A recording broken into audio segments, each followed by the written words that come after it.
President, please be seated.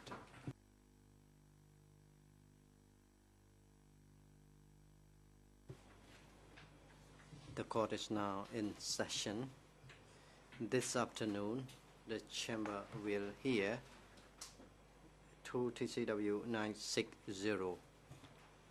However, before proceeding to hear this witness, the chamber would like now to issue rulings in relation to the requests of parties and then proceeds to hear the submissions of parties. The first ruling is on the request of the co-prosecutor, international co-prosecutor, to admit documents from cases 003 and 004 pursuant to Rule 87.3 and 87.4, E319/52 and E319/58. The chamber has been informed by emails on 10 and 12 October 2016 that the international co-prosecutor intends to use the statements contained in documents E319/52.3.1, E319/52.3.3, and E319/58.2.4 in the course of the upcoming hearing of witness 2 TCW 960, scheduled to testify today. These documents are the subject of the international co-prosecutor's requests E319/52 and E319/58 made pursuant to Internal Rule 87.4 and 87.3 filed on 25 July and 1 September 2016 respectively. A trial chamber decision on these requests is currently pending.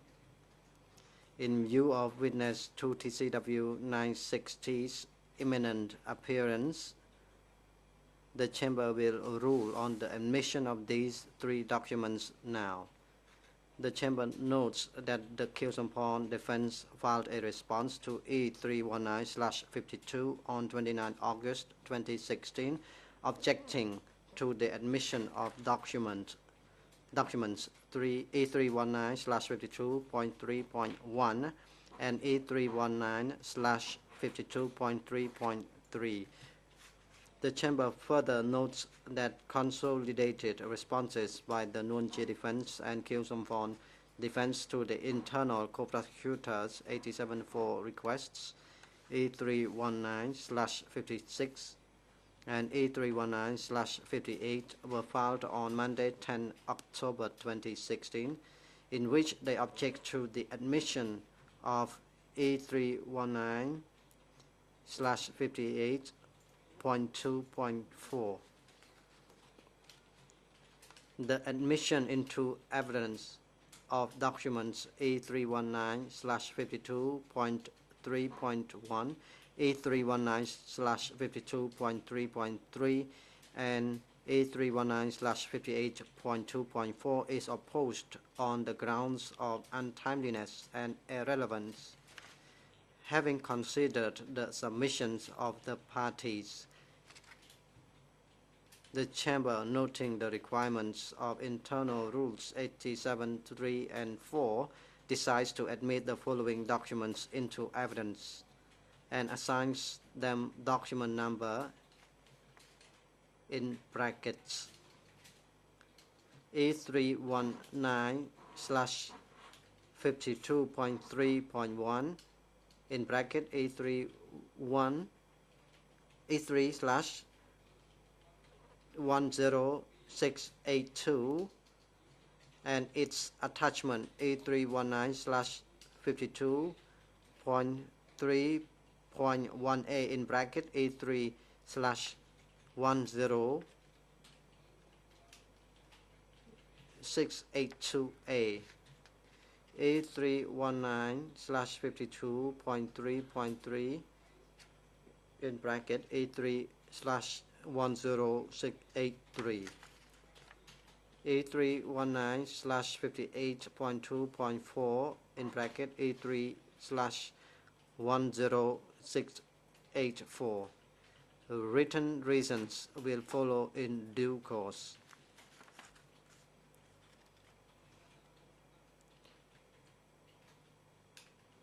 The Chamber further wishes to admit on its own motion document A319/52.2.17, written record of interview of witness 2 TCW 960.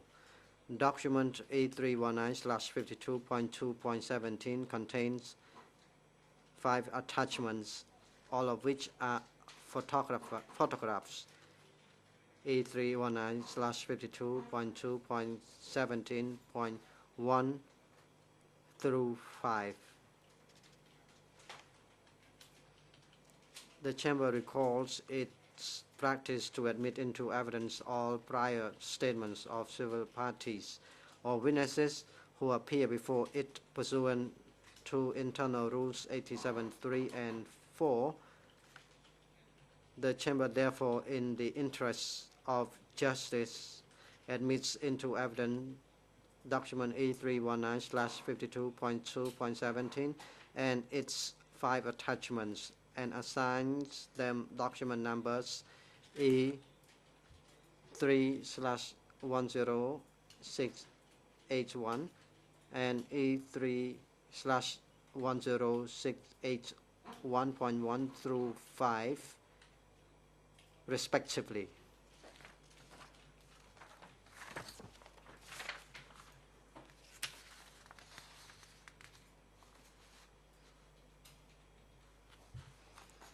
The second ruling is on the LITCO lawyer's request for an additional day for the impact hearings. The trial chamber is seized of the LITCO lawyer's submission of the list of civil parties to testify during the hearings on harm suffered for the 5th segment of case 002/02, that is document E315/1/7, which includes a request for 1 additional day for these hearings on the basis that the Chamber is no longer hearing civil party 2 TCCP 264, and that none of the parties would be prejudiced by this request. The Kyusam defense files its response on 12 October 2016, objecting to the request. The Chamber recalls that on 28 June 2016, it notifies the parties that civil parties would be accorded 1 day instead of 2 days for the harm suffered hearings on the trial topic of regulation of marriage.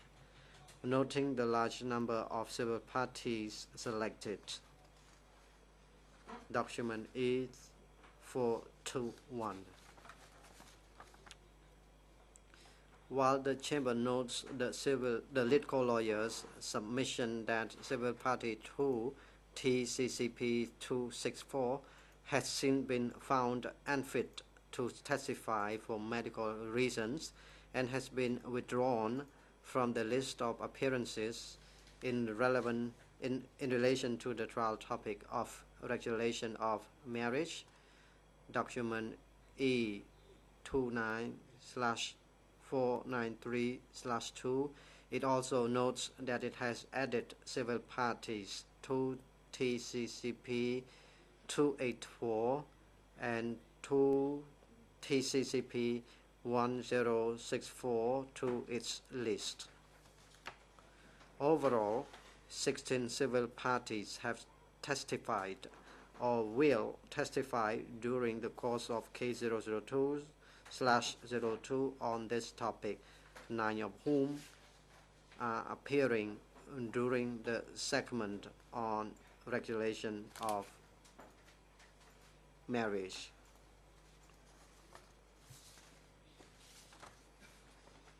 The Chamber therefore finds that its original reasoning allocating 1 day to these hearings is still valid, and it denies the lead co-lawyer's request for an additional day.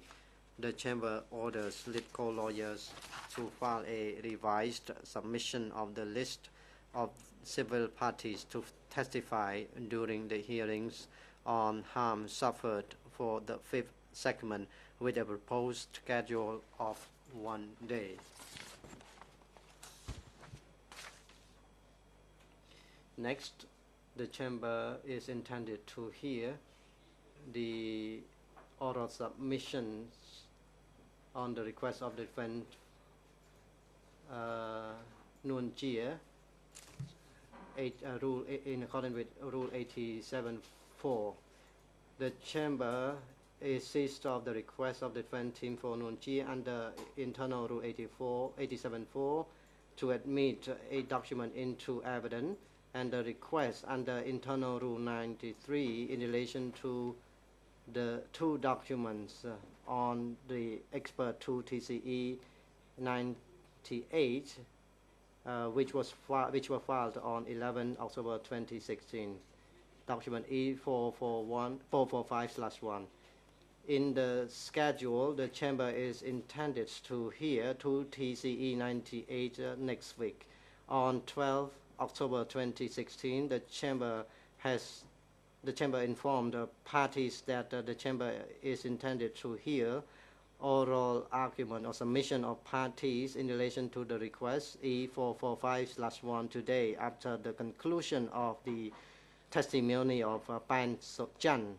Now the Chamber is hearing the oral submission and responses of the parties in relation to the request. The floor is first given to the defense team for Mr. Kisampon to respond to the request of Mr. Nguyen Chia defense team. You may now proceed.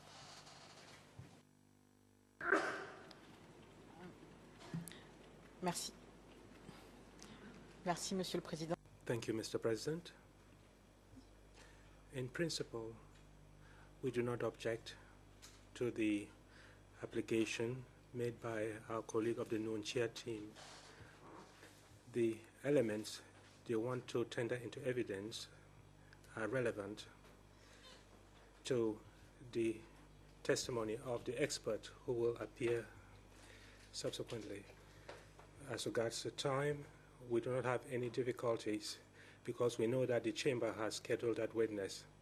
So all we have to do is to make some submissions, some additional submissions on document number 8, which will be the most in dispute. This is the speech of the late, or letters by late Norodom Sihanouk, in respect of which an Rule 87.4 application had already been made, and the Chamber had rejected that application initially on the grounds that the elements and the mails were posterior to 1979 and was therefore not relevant. As regards the scheduling of the experts' testimony regarding the geopolitical situation at the time and relations with Vietnam, on these particular documents, as part of the first Rule 87.4 application, we had endorsed it because we were of the view that the discussions with the expert would be interesting. As regards King Norodom Sihanouk's speeches regarding Vietnam in general and the different positions that he held in the course of time, these letters by King Sihanouk relate to a time when relations between Cambodia and Vietnam were very important, and they also correspond to the scope of this trial and as part of the general discussion on geopolitics regarding the actors at the time and the stakes of the different strategies of the various countries. It appears that those discussions are particularly relevant. And once more, we will be discussing these matters with an expert who worked on the Soviet archives and who focused on the actors of that period, Norodom Sihanouk being part of those actors, and the speeches that were delivered before, during, and after democratic Cambodia are relevant, and so the discussion is also relevant, and particularly since they refer to the term Yun, and the chamber had held a view that it wasn't relevant, in line with the discussion with expert Hinton, and as regards the evidence of the future expert, we believe that it will be a useful element in the discussions we'll have with him. At least we, the Kiew Samphan defense team, consider it relevant. These are, by and large, my submissions on these documents. Document number 8, which concern King Norodom Sihanouk. As for the rest of the matter, I will refer to the submissions made by the Nunchia defense team, and we should bear in mind that the recent nature of the findings of the expert are relevant, and so there's no reason for us to object to that application. President, thank you. And it is now time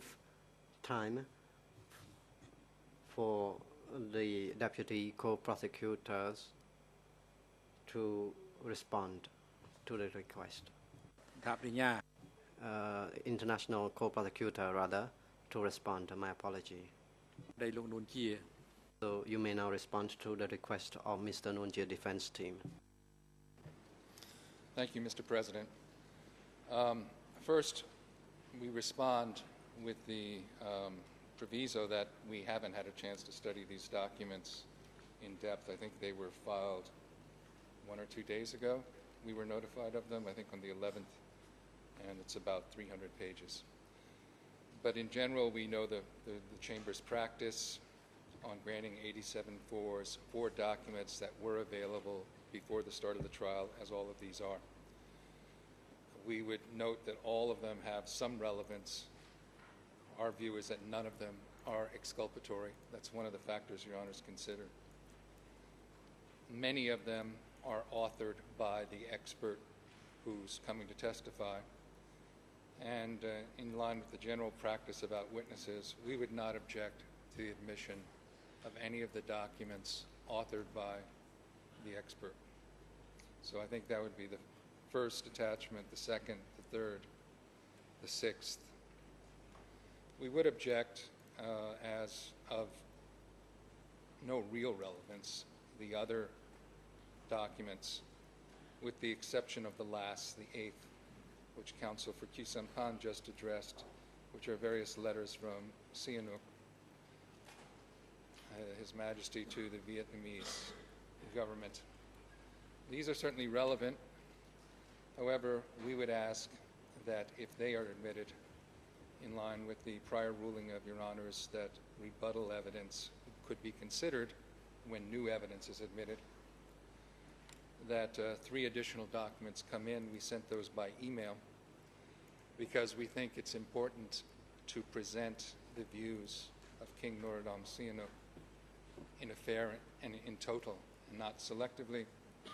And these other articles, I think, add a more complex, a more complete picture of the views of Norodom Sihanouk, particularly towards the democratic Kampuchea regime itself. So that is our submission. Thank you.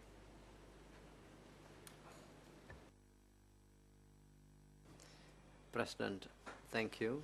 And now, lead co-lawyer for civil parties to respond to the request of the defense team.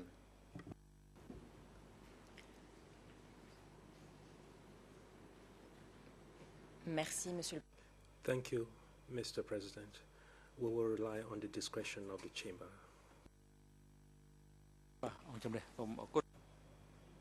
President, the chamber is grateful to all parties for and now you have the floor first. Copper. Thank you. Sorry for interrupting, Mr. President. In its response, the prosecutor also made a request of rebuttal, and I think we should give the floor to the parties. Yes. So, and you're addressing that now? Yes, I am. Yes, that's the request sent by email, I believe, today, introduced as rebuttal evidence. I think that's new in this court. Two things, two formal responses, Mr. President. First of all, the Chamber set a very strict deadline for filing any new documents under Rule 87. That deadline was set this Tuesday. As you have observed, we followed that deadline strictly. The prosecution has not. Now, calling it rebuttal evidence doesn't change that, because this is a very old discussion that's going on in this courtroom. They could have anticipated that, or they, as a matter of fact, they could know that Morris extensively discusses late King Father Sihanouk's position.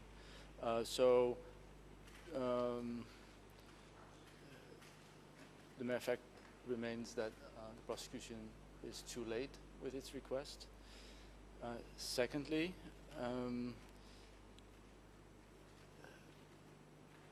the three documents are three Washington Post articles written by Elizabeth Becker in January 1979.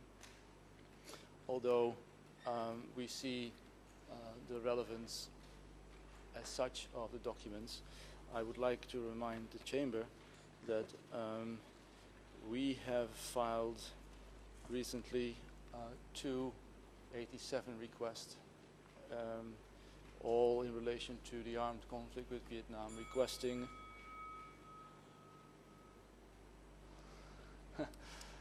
requesting 28 documents to be admitted in total. However, although we do not have your reasoning yet, it was an oral decision, I would like to remind the Chamber that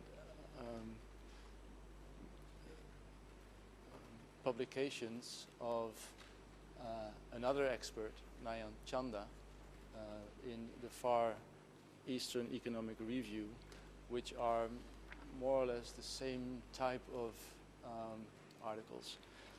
The request to have those admitted were rejected by the Chamber, presumably because they were known quite a long time, and we should have filed that request earlier. If that is indeed the reasoning, as I said earlier, I don't know, but I presume, then under that same reasoning, the Chamber should now reject those two articles from Elizabeth Becker.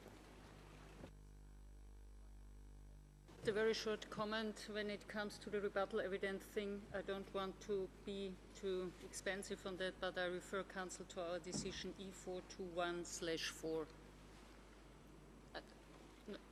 where we allow it under certain circumstances.